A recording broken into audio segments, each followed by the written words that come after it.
지난 밤 내 꿈에 베었으니 그 꿈 이루어 주옵소서. 밤과 아침의 계시로 보여주사 항상 은혜를 주옵소서. 나의 놀라운 꿈 정녕 남이 뛰는 장차 큰 은혜 받을 표니. 나의 놀라운 꿈 정녕 이루어져 주님 얼굴을 배우리라.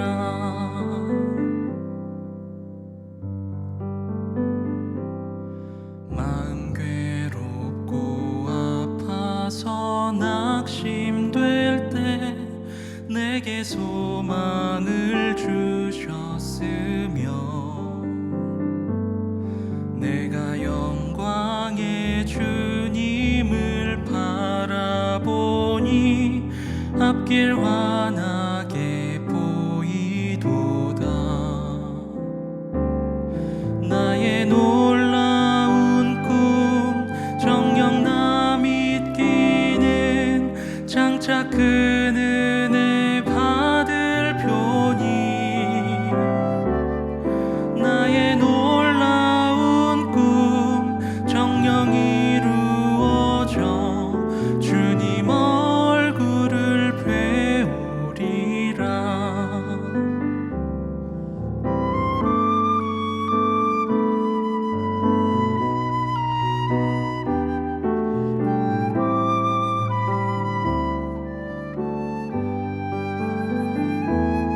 세상 풍조는 나날이 변하여도 나는 내 믿음 지키리니.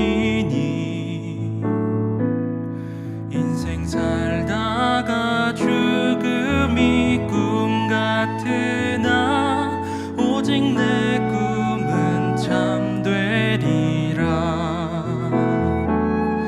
나의 놀라운 꿈 정녕 남이 뛰는 장차 큰 은혜 받을 표니. 나의 놀라운 꿈 정녕 이루어져 주님 얼굴을 배우리라. 나의 놀라운 꿈 정녕 남이 뛰는 장차 큰 은혜 받을 표니.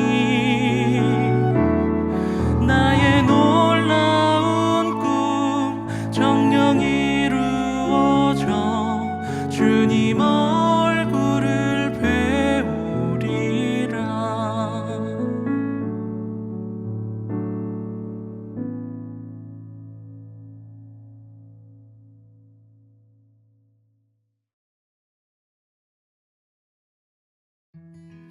토요 묵상 말씀은 요한복음 19장 31절에서 42절입니다. 이날은 준비일이라.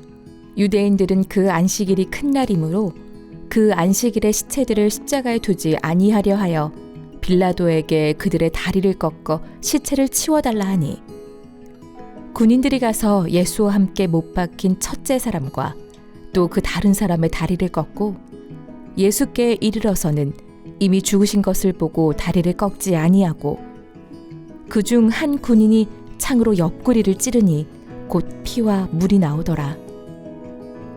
이를 본 자가 증언하였으니 그 증언이 참이라. 그가 자기의 말하는 것이 참인 줄 알고 너희로 믿게 하려 함이니라.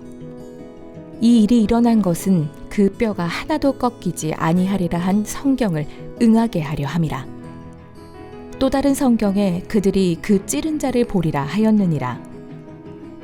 아리마대 사람 요셉은 예수의 제자이나 유대인이 두려워 그것을 숨기더니 이 일 후에 빌라도에게 예수의 시체를 가져가기를 구하매 빌라도가 허락하는지라. 이에 가서 예수의 시체를 가져가니라. 일찍이 예수께 밤에 찾아왔던 니고데모도 모략과 침향 섞은 것을 100리트라쯤 가지고 온지라. 이에 예수의 시체를 가져다가 유대인의 장례법대로 그 향품과 함께 세마포로 쌌더라. 예수께서 십자가에 못 박히신 곳에 동산이 있고 동산 안에 아직 사람을 장사한 일이 없는 새 무덤이 있는지라. 이 날은 유대인의 준비일이요 또 무덤이 가까운 고로 예수를 거기 두니라. 아멘.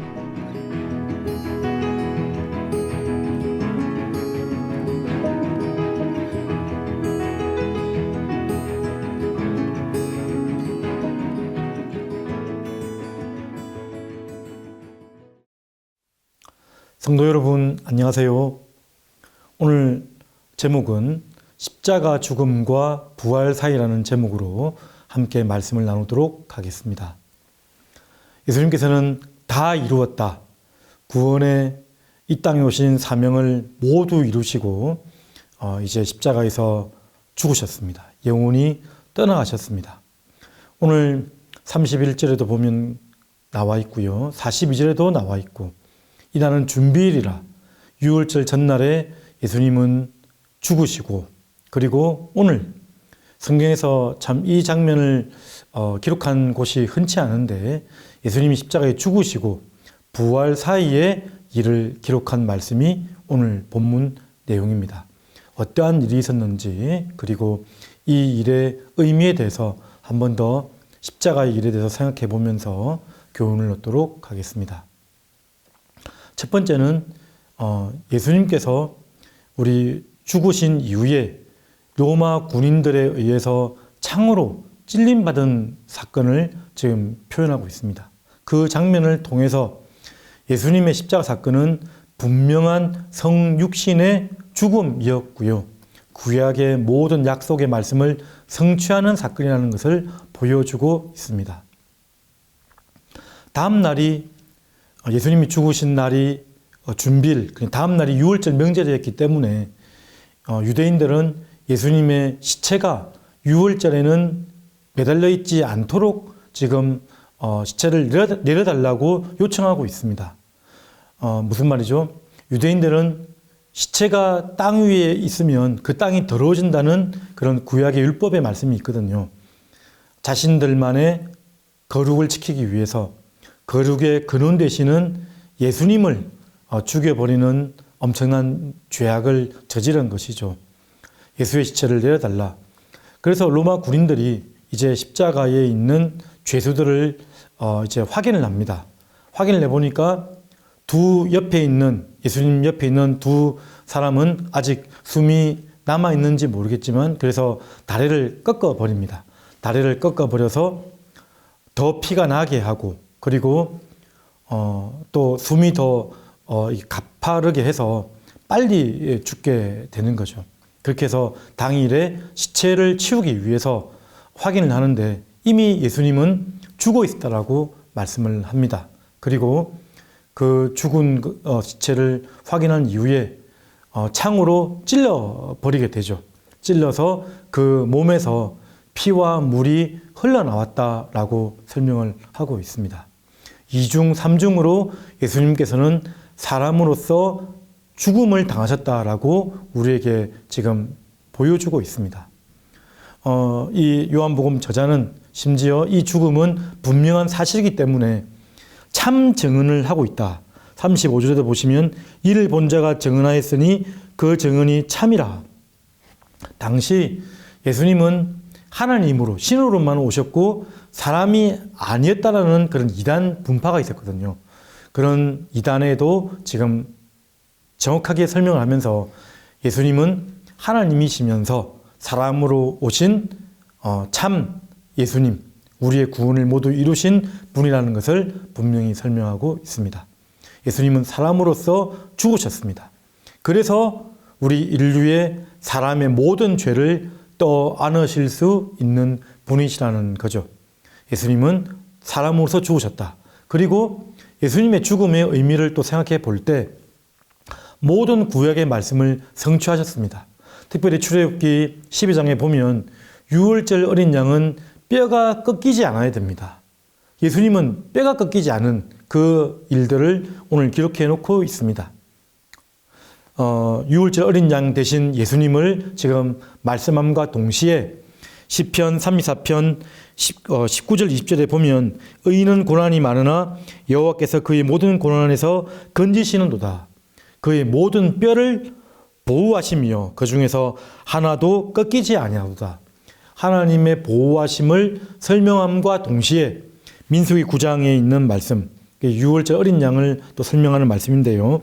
아침까지 그것을 조금도 남겨두지 말며 그 뼈를 하나도 꺾지 말아서 유월절 모든 율례대로 지킬 것이니라. 구약의 말씀을 다 성취하고 있습니다. 그리고 37절 말씀에 또 다른 성경에 그들이 그 찌른 자를 보리라 하였느니라. 이 말씀은 정확히 스가랴서 12장 10절 말씀입니다.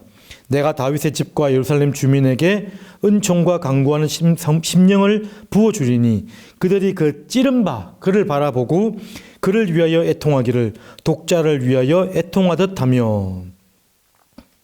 찔렸던 사람들이 결국 나중에는 회개로 돌아서게 될 것이다. 사실은 이 말씀은 그렇습니다. 로마 군인들이 예수님을 찔렀지만 오늘날 인류의 모든 사람들은 예수 그리스도께서 인류의 모든 죄짐을 지고 그 모든 허물과 죄악을 다 뒤집어 쓰고 우리를 대신해서 죄값을 치르신 거거든요. 거기에 관여된 모든 사람들은 예수님을 창으로 찔렀다라고 할 수가 있는 것입니다. 그래서 그 찌른 바 끝내는 회개하며 통곡하게 될 것이라고 우리에게 지금 설명을 하고 있는 것입니다.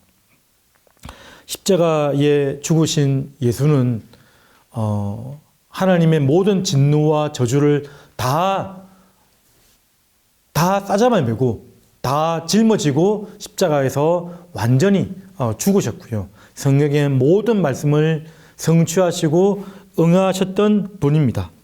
그리스도는 유월절 명절을 시작하는 때에 유월절 어린 양이 되셔서 우리의 희생 제물이 되신 사건이 바로 십자가 사건이라는 거죠. 어둠에 속한 모든 죄인을 사망과 사탄의 통치 속에서 완전히 해방시켜서 우리에게 참 생명과 구원을 주신 분이 바로 예수 그리스도셨다는 것입니다. 출애굽기 또 7장 말씀에 보면 그런 말씀이 또 있습니다. 광야에서 물이 없어서 또 르미딤이라는 곳에서 하나님과 또 다투는 장면이 나타나거든요. 하나님에게 또 원망하고 반항하는 장면. 그때 물을 달라고 했을 때 하나님께서 모세에게 주신 명령은 무엇이냐면 반석을 치라. 그 예수님 모세가 반석을 쳤더니 물이 나오는 장면이 나타나잖아요. 그런데 그 반석은 고린도전서 10장 4절 말씀에 보면 하반절에 반석은 곧 그리스도시라. 그러니까 그리스도를 치는 장면, 인류가 예수 그리스도를 치는 장면의 그런 모습들이 나타나게 되는 거죠. 그리고 그리스도를 통해서 흘러나오는 그런 모습들, 요한복음 7장 말씀에 보면 영원히 목마르지 않게 할 그런 생수의 강이 내 배에서 흘러나오리라. 그러니까 피와 물을 통해서 앞으로 오실 성령 하나님을 예표하는 그런 말씀의 의미도 본문에 있다라고 할 수가 있는 것입니다. 예수님의 죽음으로부터 흘러나오는 모든 은택들을 자신의 것으로 받아들이기 위해서는 우리가 이 사실을 믿음으로 반응할 때 요한복음의 기록 목적처럼 이 글을 쓴 목적은 예수께서 하나님의 아들이심과 그 이름을 통해서 영원한 생명을 얻게 하려 하심이라 했던 말씀처럼 우리에게 지금 이 십자가 죽음의 사건을 이렇게 요한은 또 기록하고 있는 것입니다. 자, 하반부 말씀 38절부터 40절까지의 말씀은 지금 예수님은 죽으셨습니다. 오병이에 의해 기적을 베풀 때도 아니고요. 죽은 자를 살리실 때도 아니고 눈먼 자를 뜨게 하는 사건이 있을 때도 아닙니다. 예수님은 그냥 아무런 능력이 없는 채로 죽어버린 그런 절망적인 때였습니다. 그런데 그때에 자신을 커밍아웃했던 두 사람이 나타납니다. 첫 번째가 아리마대 요셉, 두 번째는 니고데모. 둘 다 공의회 사내들인 회원이었습니다. 유대 지도자급이었던 거죠. 만약 제 아들이 와서 빌라도에게 예수님의 시체를 달라고 했으면 안 줬을 텐데요. 그때까지는 숨기고 있다가 이 아리마대 요셉은 다른 성경 말씀에 보면 부자라고 나와 있고 어려운 사람이라고 나타나져 있고요. 하나님의 나라를 기다리는 사람이라고 나타나져 있습니다. 그 아리마대 요셉이 찾아가서 예수님의 시체를 달라고 했고요. 이 행위는 예수님의 일들을 동조하는 그런 아주 유대 지도자들에게는 가시와 같은 그런 역할을 한 거거든요. 나는 예수님 편이라고 지금 얘기를 하는 행위입니다. 빌라도가 그 일을 허락하는 거죠. 그래서 자신이 안치되어야 될 새 무덤에 아주 큰 무덤이었습니다. 한 번도 그 안치되지 않은 그 새 무덤에 예수님을 이제 안치하는 장면이 나타납니다. 니고데모는 또 어땠습니까? 니고데모는 요한복음 3장에서 어떻게 해야 내가 영생을 얻겠습니까? 물어본 사람입니다. 거듭나야 된다는 그 의미를 알듯 말듯한 예수님의 말씀을 듣고 그냥 반응은 나타나지 않고 그냥 맞춰진 말씀이 나타나고요. 7장에서는 간접적으로 예수님을 변호한 장면도 나타납니다. 마지막 19장에서는 결국 이 절망적인 때에 어둠의 때에 자신을 드러내서 무려 여기 보면 모략과 침향 섞은 것 39절에 나타나죠. 100리테라쯤 약 30kg 이상의 이 향료 시체 방부제라고 할 수 있습니다. 그래서 이 니고데모와 이 아리마다 요셉의 이 행위는 마치 예수님을 왕으로서 장래의 일들을 감당한 것입니다. 그러니까 다른 일반 사람들이 아니고요. 아주 그 사랑과 존경을 한껏 담아서 지금 표현하는 것이라는 거죠. 사랑하는 우리 새벽 성도 여러분, 2년 동안의 코로나, 2년 이상이었죠. 그 코로나 기간은 우리에게는 참으로 절망적이고 어둠의 시간이었습니다. 그럴 때에 믿음을 지킨 여러분들을 정말 격려해드리고 박수 쳐드리고 싶습니다. 여러분들의 행위가 바로 이 아리마대 요셉과 니고데모와 같은 그런 모습이었음을 여러분들에게 말씀드리고 싶습니다. 여러분들이 그 2년 동안 정말 코로나 기간 동안 변함없이 믿음을 지키시고 교회를 믿어주시고 예수 그리스도의 믿음 가운데 말씀 가운데 살려고 했던 모든 행위들은 하나님께서 분명히 아시고 기억하실 것이라고 저는 확신합니다. 자, 우리는 이 니고데모와 아리마대 요셉처럼 참된 그리스도인은 가장 절망적일 때에 어둠의 때에도 변함없이 충성되이 그 자를 지키는 자들이라는 것을 우리에게 보게 되는 것이고요. 자신의 전부를 들여서 예수님께 충성 다해야 될 것임을 우리에게 보여주는 좋은 예시가 되는 사람들, 제자들이라고 할 수가 있는 것입니다. 자, 마지막 살펴볼 말씀은 41절에 보시면 다 같이 한번 읽겠습니다. 예수께서 십자가에 못 박히신 곳에 동산이 있고 동산 안에 아직 사람을 장사한 일이 없는 새 무덤이 있는지라. 첫째 사람의 대표는 아담이었습니다. 에덴 동산에서 하나님께서 주신 그런 동산에서 마음껏 누리며 살았습니다. 그런데 그의 불순종으로 말미암아 인류의 죄악이 들어왔고요. 둘째 아담이라고 할 수 있죠. 인류의 대표자 되시는 예수님께서는 이 동산 가운데 새로운 창조의 길들을 열어주셨습니다. 우리에게 구원과 생명의 길을 여신 것들을 우리에게 보여주는 것이죠. 한 번도 장사한 일이 없는 새 무덤, 우리 가운데 있는 새로운 구원의 생명의 길을 우리에게 놓아주셨습니다. 우리는 그 길을 따라서 예수님을 쫓아 이제 살아가는 것입니다.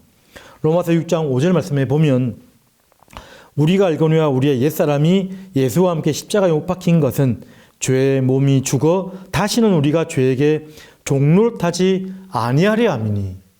예수님의 십자가 사건은 우리의 과거의 모든 죄, 현재의 죄, 미래의 죄, 여러분 죄짐에 눌러있지 않길 바랍니다.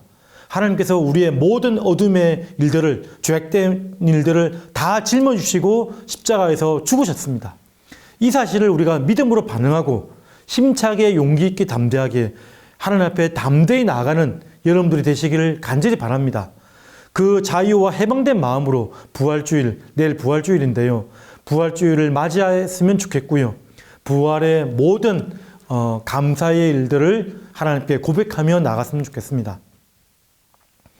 내일 이제 저녁 예배가 제가 됩니다. 딱 2년 걸렸더라고요, 보니까.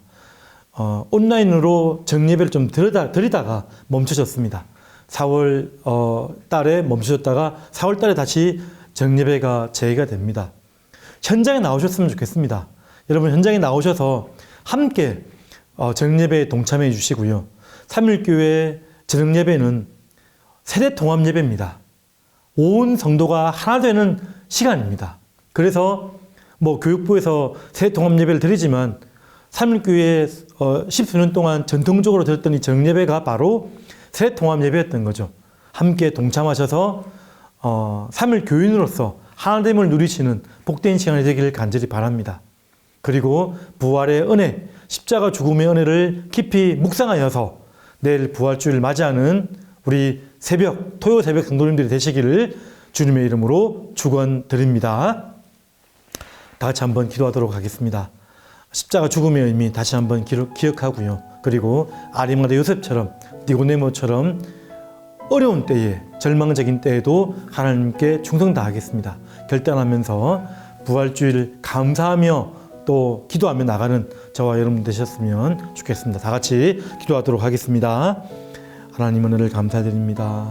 하나님 오늘 바로 주께서 하나님 죽음 가운데 머물러 있었다가 하나님 아버지 이제 부활의 일들을 앞두고 있습니다. 주님, 우리가 예수 그리스도의 죽음의 의미를 깊이 묵상하여서 하나님 아버지 그 일의 확신과 믿음 가운데 거할 수 있도록 인도하여 주시고 부활주일 새 아침 또 새로운 구원의 생명의 그 길을 따라갈 수 있도록 니고데모와 하나님 아리마다 요셉의 삶처럼 하나님 아버지 예수 그리스도를 믿는 그리스도인으로 드러낼 수 있도록